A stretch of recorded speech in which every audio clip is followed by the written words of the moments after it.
আপনার বাড়ির পাশে ছোট্ট একটা পুকুর আছে, এই ছোট পুকুরে আপনি কোন ধরনের মাছ চাষ করবেন? ছোট পুকুরে মাছ চাষের ক্ষেত্রে আমরা সবসময় বলে থাকি আপনি ছোট প্রজাতির যে মাছগুলো আছে সেই মাছগুলো চাষ করবেন।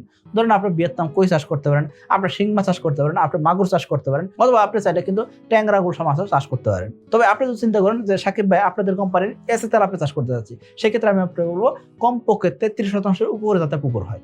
এখন আপনি বলবেন যে ভাই আমার পুকুরের আয়তন তো 10%, 20%। হ্যাঁ, 10%, 20% জায়গায় তো তেলাপিয়া চাষ করা যায়, কিন্তু আমি আপনাকে বলবো এসে তেলাপিয়া চাষের ক্ষেত্রে আপনি যাতে লাভবান খামারি হতে পারেন, সেক্ষেত্রে আমি আপনাকে বলবো কমপক্ষে 33% নিচে পুকুর হলে এসে তেলাপিয়া চাষ না করার জন্য। এখন আপনি বলতে পারেন আমরা ছোট খামারি, আমাদের কাছে কি এসে তেলাপিয়ার পোনা দিবেন না? দেখেন, আমরা চাই প্রত্যেকটা খামারি যাতে লাভবান হয়, এবং কি আমরা কম পোনা বিক্রি করি আর বেশি পোনা বিক্রি করি। পোনা বিক্রি করলে তো দিন শেষে লাভ হবে, কিন্তু আমরা চাচ্ছি কি প্রত্যেকটা খামারি যাতে এসে তেলাপিয়া চাষ করে লাভবান হতে পারে, স্বাবলম্বী হতে পারে। কোনো একজন খামারি যাতে বলতে না পারে সাকিব ভাই আপনার পোনাটা খারাপ, আপনার কোম্পানির পোনা খারাপ, এটা যাতে বলতে না পারে। এই জন্য আমরা বলে থাকি যে আপনি একজন লাভবান খামারি হতে চাইলে আপনি জীবনে অনেক লোকসান করছেন, এসে তেলাপিয়ার কোম্পানিতে আসেন, ইনশাআল্লাহ আশা করি আপনার খামার লাভবান করে দেওয়ার দায়িত্ব আমাদের।